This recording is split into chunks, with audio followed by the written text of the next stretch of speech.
عالم برزخ یا قبر کی زندگی، ایمان بالیوم الآخر کا مطلب یہ ہے کہ ہم لازمی طور پر لا محالہ اس دن کے یعنی آخری دن قیامت کے دن کے آنے کا یقین رکھیں، اس پر ایمان لائیں، جیسا کہ قرآن میں آتا ہے وَبِالْآخِرَةِ هُمْ يُوقِنُونَ، اور پھر اس کے مطابق اپنے اعمال کو ڈھالیں، کیونکہ عمل ایمان کا حصہ ہے۔ تو صرف یہ مان لینا کافی نہیں کہ ایک دن آنے والا ہے جس دن ہر چیز کا اینڈ ہو جائے گا اور پھر سب کا حساب کتاب ہوگا، بلکہ اس دن کی تیاری کرنا بھی ضروری ہے۔ عقیدہ آخرت پر ایمان اسلامی عقائد کا اہم جز ہے۔ قرآن و حدیث میں اکثر اسے عقیدہ توحید کے ساتھ بیان کیا گیا ہے۔ یہ عقیدہ آخرت ایک جامع اصطلاح ہے اور اس میں اخروی زندگی اور اس کے متعلق کئی امور شامل ہیں۔ سب سے پہلے تو یہ کہ انسان مر جاتا ہے اور اس کی برزخی زندگی شروع ہو جاتی ہے۔ دنیا، برزخ اور آخرت یہ تین مختلف عالم ہیں۔ برزخ انسانی زندگی کا وہ مرحلہ ہے جو دنیا اور آخرت کے درمیان ہے۔ عالم برزخ دراصل قبر ہی کی زندگی ہے۔ قبر آخرت کی پہلی منزل ہے۔ اگر کوئی اس منزل کے امتحان میں کامیاب ہو گیا تو بقیہ منزلیں بھی کامیابی سے طے کر لے گا، اور اگر کوئی یہاں ناکام رہا تو آگے بھی مسلسل ناکامیاں ہیں۔ اس لیے بدکار، فاسق و فاجر جب مجرم اور ملزم قرار دیا جاتا ہے تو اسے قبر ہی میں صبح شام عذاب سے گزرنا پڑتا ہے، اور یہ عذاب اتنا ہی کافی ہے کہ اسے بار بار یا روزانہ جہنم کی آگ دکھائی جائے۔ اسی کو قرآن مجید اور احادیث نے عذاب قبر سے تعبیر کیا ہے، اور یہ دکھایا جانا اس لیے بڑا اہم ہے کہ آپ نے دیکھا ہوگا کہ بعض اوقات آپ کوئی خراب سا منظر دیکھ لیتے ہیں تو زندگی بھر نہیں بھولتے، اس کا آپ کے دل پر ایک گہرا اثر ہوتا ہے۔ تو بھلے انسان اس اصل جہنم میں نہ بھی پہنچے، لیکن اگر اس کو روز یہ بتایا جائے صبح و شام کہ یہ تمہارا ٹھکانہ ہے اور جہنم پوری ہولناکیوں کے ساتھ اس کے سامنے ہو، تو کوئی عذاب نہ بھی ہو تو صرف یہ دکھایا جانا ہی بہت بڑا عذاب ہے۔ اسی کو قرآن مجید اور احادیث نے عذاب قبر سے تعبیر کیا ہے۔ آل فرعون کے بارے میں قرآن مجید کہتا ہے النار یعرضون علیہا غدوا وعشیا، سورۃ المؤمن 46۔ دوزخ کی آگ ہے جس کے سامنے یہ ہر صبح شام لائے جاتے ہیں، جبکہ روز قیامت انہی کے لیے یہ حکم بھی ہوگا وَيَوْمَ تَقُومُ السَّاعَةُ أَدْخِلُوا آلَ فِرْعَوْنَ أَشَدَّ الْعَذَابِ، اور جس دن قیامت قائم ہوگی فرمان ہوگا کہ فرعونیوں کو سخت ترین عذاب میں ڈالو۔ عذاب قبر کے بارے میں ام المؤمنین حضرت عائشہ نے آپ سے دریافت کیا تو آپ نے فرمایا ہاں، عذاب قبر برحق ہے، بخاری کی روایت ہے یہ، یعنی اس پر ایمان لانا ضروری ہے۔ رسول اکرم صلی اللہ علیہ وسلم نہ صرف خود قبر کے عذاب سے پناہ مانگتے بلکہ صحابہ کرام کو بھی اس کی تلقین کرتے۔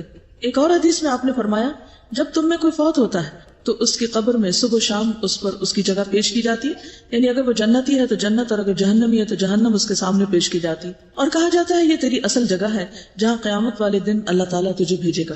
انس بیان کرتے ہیں کہ نبی اکرم صلی اللہ علیہ وسلم نے فرمایا اگر مجھے یہ ڈر نہ ہوتا کہ کہیں تم عذاب قبر کے خوف سے دفن کرنا ہی نہ چھوڑ دو تو میں ضرور دعا کرتا کہ اللہ تعالیٰ تمہیں عذاب قبر سنا دے، دکھانا تو دور کی بات سنا دے۔ ان روایات سے پتہ چلتا ہے کہ ہر مرنے والا اپنے اپنے اعمال کے مطابق نعمت یا عذاب سے گزرے گا، خواہ وہ مر کر قبر میں جائے یا کسی جانور درندے کی خوراک بن جائے یا جل کر خاک ہو جائے یا پانی میں ڈوب کے غرق ہو جائے، اللہ ہر طرح کا عذاب دینے پر قادر ہے۔ خواب میں اگر کوئی المناک منظر دیکھ لے تو کیا وہ سخت اذیت محسوس نہیں کرتا؟ مگر دیکھنے والا یہی سمجھتا ہے کہ یہ تو سویا ہوا ہے، اسے کیا علم کہ یہ خوابیدہ شخص کتنی تکلیف سے دوچار ہے۔ اسی طرح قبر میں مردے کو بٹھانا، منکر نکیر کا اس سے سوال کرنا، پسلیوں کا آپس میں مل جانا وغیرہ سب پر ایمان لانا ضروری ہے۔ براء ابن عازب بیان کرتے ہیں کہ نبی اکرم صلی اللہ علیہ وسلم نے فرمایا یہ آیت یثبت اللہ الذین آمنوا عذاب قبر کے بارے میں نازل ہوئی۔ میت سے پوچھا جاتا ہے تیرا رب کون ہے؟ وہ کہتا ہے اللہ میرا رب ہے اور محمد صلی اللہ علیہ وسلم میرے نبی ہیں۔ اللہ تعالیٰ کے اس ارشاد سے یہی مراد ہے کہ اللہ قول ثابت کے ذریعے صاحب ایمان کو دنیا کی زندگی اور آخرت میں ثابت رکھتا ہے۔ مسلم کتاب الجنہ۔ قبر کے بارے میں آپ نے کیا سن رکھا ہے؟ آپ کے ذہن میں کیا معلومات ہے اس کے بارے میں؟ کو بتائے گا؟ یعنی جب آپ قبر کا سوچتی ہیں یا سنتی ہیں یا قبر کو دیکھتی ہیں تو پہلی بات کیا آتی ہے آپ کے ذہن میں کہ مجھے بھی اس میں جانا ہی ہے؟ اور ان کے ذہن میں سب سے پہلے قبر کا اندھیرا آتا ہے، باہر نکلنے کا کوئی راستہ نہیں، آنے والی زندگی کے فیصلے کا دن ہے، تنہائی کہ معلوم نہیں یہ صاحب قبر کس حال میں ہے اور میرا کیا ہوگا۔ خوف آتا ہے ایک، اور کیا خیال آتا ہے؟ اعمال نامہ بند اور احتساب شروع۔ سوالوں کے جواب صحیح اسی وقت دے سکتے ہیں اگر ہم نے اس پر عمل کیا ہو، یعنی اس کی تیاری کی ہو۔ جدائی، دنیا سے جدائی، یعنی ایسی جگہ جہاں سے بچ کے جا سکتے ہی نہیں۔ بہت پہلے میں نے کسی کا ایک لیکچر سنا تھا، ایک خاتون تھی، تو انہوں نے ایک قصہ بیان کیا اپنے لیکچر میں کہ ایک شخص سے کسی نے قرضہ لیا اور وہ اس کو واپس نہیں کر رہا تھا. میں نے لے کے قرضہ بھاگ گیا, ڈیفالٹر تھا, تو وہ قبرستان کے دروازے پہ جا کے بیٹھ گیا. وہاں روز جا کے بیٹھ جاتا. کسی نے اس سے پوچھا کہ تم یہاں کیوں بیٹھتے ہو, یہاں کیا کرتے ہو؟ اس نے کہا فلاں شخص میرا قرضہ لے کے بھاگ گیا ہے اور وہ مجھے نہیں مل رہا, اور میرا یقین ہے کہ اسے یہاں تو ضرور آنا ہے, یہاں سے نہیں بھاگ سکتا. تو یہ ایک حقیقت ہے کہ ہم کچھ کر کے کہیں بھی بھاگ جائیں, لوگوں سے چھپ جائیں, کہیں روپوش ہو جائیں, گم ہو جائیں, لیکن وہاں سے گم نہیں ہو سکتے, وہاں تو جانا ہی جانا ہے. ان ھذا لہو الحق الیقین, موت یقینی حق ہے, قبر یقینی حق ہے, وہاں پہنچنا ہی پہنچنا ہے. تو اس لیے عقل مند وہی ہے جو اس کی تیاری کر لے, اس گھر کو بنا لے, اس کو سنوار لے, اس کو سجا لے.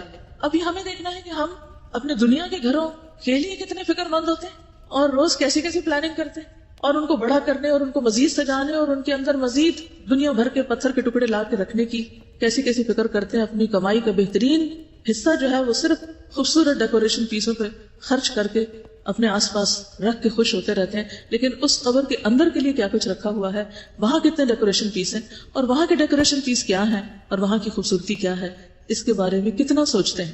آپ اپنی کاپی پہ اپنی ڈائری پر ایک لکیر صفحے کے درمیان میں لگا کے اپنے اس گھر اور اس گھر کا موازنہ کر لیں کہ یہاں کیا کیا چیزیں ہیں میرے پاس, میرے بیڈ روم میں کیا کچھ ہے. قبر بھی تو ایک بیڈ روم ہے نا, it's a money bed room. پھر اپنے آپ سے پوچھیں اس بیڈ روم میں کتنے دن رہنا ہے اور وہاں کتنے دن رہنا ہے, یہاں کیا کیا رکھا ہوا ہے, جو ہے نا آپ کے بیڈ روم میں اس سارے کی لسٹ بنائیں, اپنے لیے بنائیں, بے شک آپ کسی کو نہ دکھائیں لیکن بنائیں. اور قبر کے لیے کیا کیا چاہیے. دیکھیے جب بچی کی شادی کرنی ہوتی ہے نا تو ہر ماں باپ میں نے دیکھا ہے غریب سے غریب بھی کاپی پین پکڑ کے بیٹھ جاتے ہیں یا کسی لکھنے والے کو بلا لیتے ہیں اور اس کو سامان کی لسٹ لکھواتے ہیں. ایسے ہی ہوتا ہے نا, یہ برتن لینے ہیں, یہ بیڈ روم کا سامان ہے, یہ فلاں ہے, یہ فلاں ہے, کتنی چیزیں لکھواتے ہیں, کتنی لکھتے ہیں, اور جو رہ جاتی ہے ساری زندگی اس کے لیے بھاگ دوڑ کرتے رہتے ہیں. پھر جب تھوڑا پرانا ہوتا ہے, آؤٹ آف فیشن ہوتا ہے, پھر اس کو ریپلیس بھی کر لیتے ہیں. یہ سب چیزیں ہو رہی ہوتی ہیں. اس کے برعکس کس نے کاپی پین پکڑ کر یہ لکھا کہ وہاں کیا کیا چاہیے, کون سی چیز نیچے کے لیے چاہیے, کون سی دائیں سائڈ کے لیے, کون سی بائیں کے لیے, کون سی سر کی طرف, کون سی پاؤں کی طرف, کہاں کیا رکھنا میں نے. یہاں تو ٹیلی ویژن کی لیٹسٹ اسکرین کے لیے ہم بھاگ رہے ہوتے ہیں, جو نئی چیز آتی ہے پچھلی دے کے ادھر ادھر اور خرید لیتے ہیں تاکہ لیٹسٹ موویز اور ہر چیز کے نظارے خوبصورت سے خوبصورت مائنیوٹ ڈیٹیلز تک میں کر سکے بہترین کلرز کے ساتھ. اور وہاں بھی ایک اسکرین نے چلنا ہے جس پہ یا جنت چلے گی یا جہنم چلے گی. اس پہ کیا کریں گے, وہ کیسی اسکرین ہوگی, اور اس کے پیچھے کون سا کنٹرول روم ہو, وہ کون دکھائے گا, اور اس کا دکھایا جانا بھی برحق ہے. اصل بات یہ ہے کہ ہم خود کو دھوکہ دیتے ہیں. ہم مانتے ہیں مگر کوئی نہیں مانتے. ہم کہتے ہیں ہم تیاری کریں لیکن کوئی نہیں کر رہے. جتنا مال اس دنیا کے لیے خرچ کرتے ہیں اس کا کتنا حصہ آخرت کی اس کوٹھڑی کے لیے بھی خرچ کر رہے ہیں. یہاں بجلی نہ ہو تو کس قدر گھبراہٹ اور آلٹرنیٹ طریقے سوچتے ہیں, ایک نہ چلے تو دوسرا, دوسرا نہ ہو تو تیسرا. لیکن وہاں ٹھنڈک کس چیز سے ہوگی, ہوا کہاں سے آئے گی, اس کے لیے کیا کرنا ہوگا, وہ نہیں سوچتے. یہاں بجلی نہیں تو کینڈلز, وہاں اگر اندھیرا ہو گیا تو کون سی کینڈلز. ان ساری چیزوں کو کمپیئر کر کے دیکھیے. جب آپ اپنے بیڈ روم میں اپنی چیزیں لکھنے لگیں گے نا تو آپ کو اس کے ہر چیز کے پیرالل سوچیں کہ وہاں کیا ہوگا میرے پاس. کیونکہ ہمارا اصل امتحان ہمارے گھروں میں ہوتا ہے, جب ہم اپنے بچوں میں ہوتے ہیں, جب اپنے گھر والوں کے بیچ میں ہوتے ہیں. وہاں کتنا اپنے رب کو یاد کرتے ہیں, اپنے بستر پر کتنا اپنے رب کو یاد کرتے ہیں. پھر صبح کس وقت اٹھتے ہیں, فجر کی نماز کا کیا عالم ہے, کہیں وہ تو نہیں قضا ہو جاتی اس بہانے سے کہ گرمیوں کی راتیں چھوٹی ہیں. اور روز رات کو لیٹ کر ضرور سوچا کریں کہ پتہ نہیں اور کتنے دن اس بیڈ پر ہوں اور کس دن ادھر منتقل کر دی جاؤں گی. جیسے وارڈز میں شفٹ کر دیتے ہیں نا, اب ادھر چلے جائیں, ادھر لے جائیں, کیونکہ وہ ایک یقینی حق ہے اور اس پر ایمان ضروری ہے اور اس کی تیاری ضروری ہے. اصل بات ہے کہ تیاری ضروری ہے.